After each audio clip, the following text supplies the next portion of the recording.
saya Mida Putri Harisma dari PA semester 7. Saya akan mewawancarai ini perwakilan sekolah SDN Kraton yang bernama Ibu Anis Setiawati.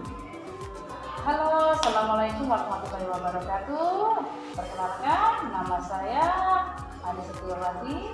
Saya bekerja di SDN Kraton sebagai guru kelas 2 ya. Nah, kali ini saya diminta Mbak Bida untuk wawancara mengenai pembelajaran selama pandemi yang diadakan di sekolah kita. Ya. Bu, bagaimana pembelajaran yang dilaksanakan pada masa pandemi di sekolah? Seperti sekolah-sekolah yang lain, kita menganut himbauan dari Menteri Pendidikan dan Kesehatan. Kita melakukan pembelajaran secara daring, full daring. Jadi kita sebagai guru membuat pembelajaran itu melalui video-video pembelajaran. Kita buat ya sesederhana mungkin lah ya. Lalu kita kirim video-video tersebut ke grup WA kelas. Nah, dari situ anak-anak belajar dengan bimbingan orang tuanya. Kita juga pernah menawarkan seperti Google Meet, Zoom gitu. Tetapi kebanyakan orang tua, apalagi orang tua kelas rendah, merasa sangat terbebani. Nah, kebanyakan kelas rendah itu kan tidak membawa HP sendiri ya. HP-nya itu HP-nya orang tua. Jadi mereka orang tua itu kebanyakan orang tua pekerja, HP-nya dibawa kerja. Jadi kalau Google Meet atau Zoom nanti kita pertemuan sama orang tuanya, bukan sama muridnya. Jadi kita membuat sesederhana mungkin melalui video pembelajaran dan kita kirim ke WA gitu. Jadi anak-anak belajar dari situ dan kemudian tugas tentu saja. Bagaimana tanggapan Anda dalam pembelajaran menghadapi masa pandemi? Pembelajaran menghadapi masa pandemi ini sangat sulit ya, karena gimana lagi, jelas kemampuan penyerapan anak itu kurang daripada kita tetap muka sehari-hari. Kita bisa membimbing, bisa menegur anak. Kalau di rumah, kebanyakan orang tua itu mengeluh kepada guru kita, guru kelasnya. Pasti ada cekcok dulu, ada perang dulu dengan anaknya untuk membujuk supaya bisa belajar dan mengerjakan tugas. Kita juga nggak terlalu banyak memberi tugas, hanya sekedarnya saja supaya mereka belajar. Karena bebannya jadi terasa berat ya kalau tugasnya banyak-banyak itu. Nah, supaya mereka juga nggak stres banget di rumah, mereka sudah boring, nggak bisa kemana-mana, tugasnya banyak, kasihan anak-anak. Jadi tugasnya kita paskan lah, tidak terlalu banyak pembelajaran, tetapi tetap orang tua itu mempunyai peran penting untuk memanage anak-anak ini.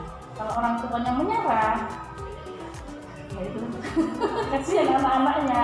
Jadi orang tua perannya penting, sama guru kita juga bujuk kok, selalu bujuk memberikan stimulus ke anak-anak melalui guru kita. Anak-anak semangat belajar, jaga kesehatan. Solusi apa yang bisa dilakukan agar proses pembelajaran bisa dilaksanakan dengan maksimal? Solusinya misalkan gini, jelas orang tua ya, peran pentingnya di rumah itu orang tua, karena mereka belajar di rumah dengan orang tua. Jadi saat orang tua merasa kelelahan, kita memberikan stimulus ke anak-anak melalui video call, chat pribadi sama anak-anak gitu, memberikan stimulus supaya mereka tetap semangat belajar. Nah, kadang juga kalau memang benar-benar orang tua frustasi, mungkin satu anak kita ajak ke sekolah, waktu mengumpulkan tugas kita ajak ngobrol sama belajar sedikit saja. Tapi ya tidak terlalu waktunya nggak terlalu banyak. Kita meminimalisasikan kontaknya itu bahaya, soalnya kalau kontak terlalu lama dan dekat itu. Soalnya coronanya nggak mau pergi gimana ini? Oke. Sekian, terima kasih. Nama saya Suparno, dinas di SDN Negeri Kraton Riang Sidoarjo. Sekarang pegang kelas saya mau menjelaskan tentang pembelajaran di sekolah SDN Keraton Bintang. Bagaimana pembelajaran yang dilaksanakan pada masa pandemi di sekolah? Ya, terima kasih sebelumnya. Jadi pembelajaran di SDN Keraton, terutama yang saya pegang di kelas ini, selama masa pandemi ini memang suatu tantangan yang sangat luar biasa. Karena dalam masa pandemi ini yang biasanya kita bertatap muka dengan siswa, nah saat ini kita tidak bertemu dengan siswa. Ini yang kendalanya sangat luar biasa. Jadi begitu banyak masalah yang kita hadapi. Karena kita tidak bertemu dengan siswa, sehingga pembelajarannya kita lakukan secara daring atau secara online dari menggunakan fasilitas internet HP. Nah, awalnya kita dengan fasilitas HP ini menggunakan sistem grup WA awal. Beberapa minggu berjalan memang terasa asik, tapi juga banyak kendalanya. Kita coba dengan metode yang lain, dengan Google Meeting, dengan Google Zoom. Ternyata kita coba beberapa kali, Google Meeting dan Google Zoom itu butuh jaringan internet yang sangat kuat. Ya, sehingga beberapa wali murid protes juga, ngeluh juga. Akhirnya kita kembali lagi ke grup WA. Grup WA ini pun kita juga banyak kendala. Ketika kita tidak bisa menjelaskan langsung materi pelajaran, kita pakai video ya, kita bikin video kecil. Itu pun terkendala dengan paketan datanya anak-anak. Beberapa anak-anak itu susah Pak mengikuti muter videonya. Kita upload dari YouTube, sama juga yang susah juga untuk memutarnya.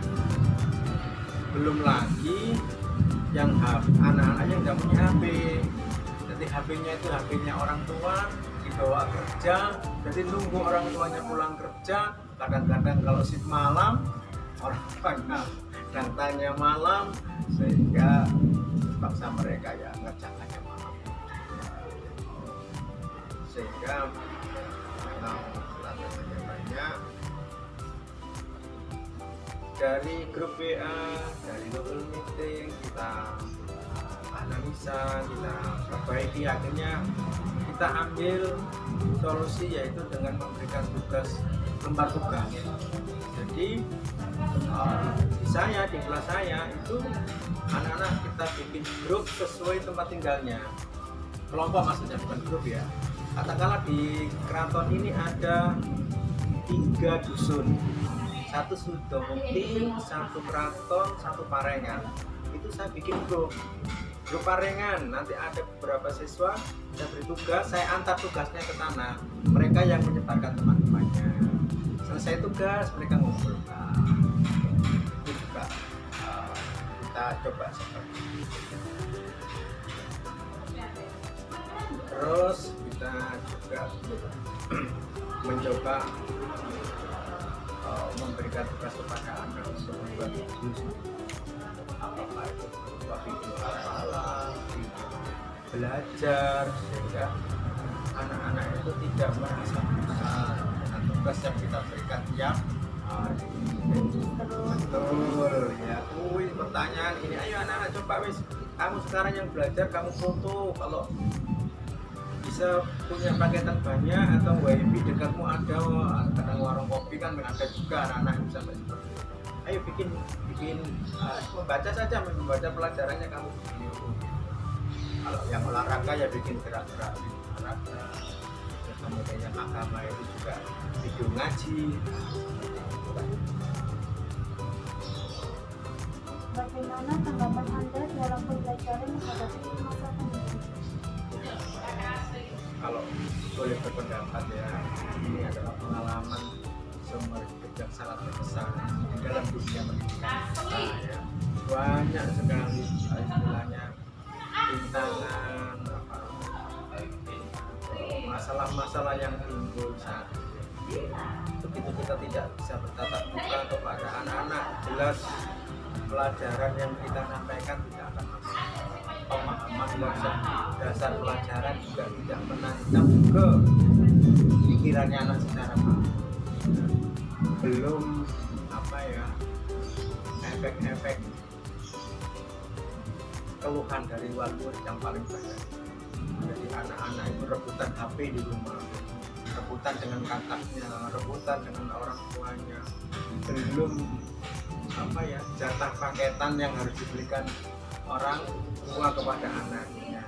Ini beberapa masalah yang timbul, yang real dan nyata yang saya hadapi ini. Jadi ketika sudah berjalan 3 bulan 4 bulan, ini anak-anak sudah merasa bosan, jenuh. Bahkan ada anak-anak itu yang sebagai orang tua karena rebutan HP dibelikan HP.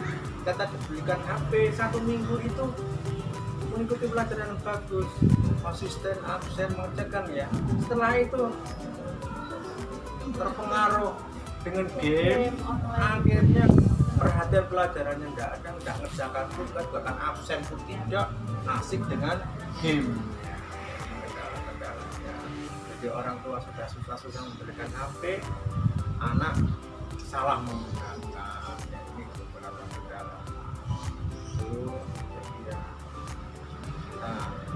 kita berdoa bersama secepatnya bisa tatap muka dan bisa pandemi ini segera berakhir. Kasihan semuanya, banyak menderita.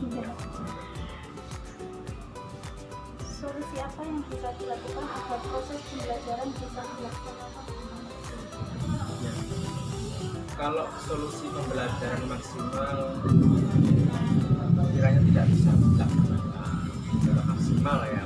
Maksimal itu artinya bahasa saya itu bahasa ukur 1%. Bahkan kalau dari Pak Menterinya, Mas Menterinya saja bisa mentargetkan tidak sampai 50%, 40% dari materi sudah ya segala cara lah kita lakukan, mulai dari berkunjung ke rumah siswa, orang tua yang bermasalah tadi kaitannya dengan HP, asik lah, lupa dengan pelajaran, lupa dengan tugas-tugasnya kita datang. Yang kedua, membuat biasa tadi beberapa kelompok anak kita berikan tugas manual, kirim kertas tugas itu tadi ke anak. Kemudian anak-anak yang juga banyak kecanduan HP tadi kita arahkan untuk pembuatan video yang isinya dia belajar, dia menghafalkan, dia mempelajari. Itu yang bisa kita lakukan supaya anak-anak tetap konsisten untuk belajar. Dan kadang-kadang saya juga entah 1 bulan sekali, kadang 2 minggu sekali itu terpaksa harus mendatangkan 1-2 siswa yang bermasalah ke sekolah dan kita panggil mereka. Panggil itu dalam arti karena mereka terlambat tugas, absennya kadang-kadang dalam 1 minggu dia udah absen 3 kali, bahkan 1 minggu udah absen sama sekali. Itu yang bisa kita lakukan. Ini anak-anak belajar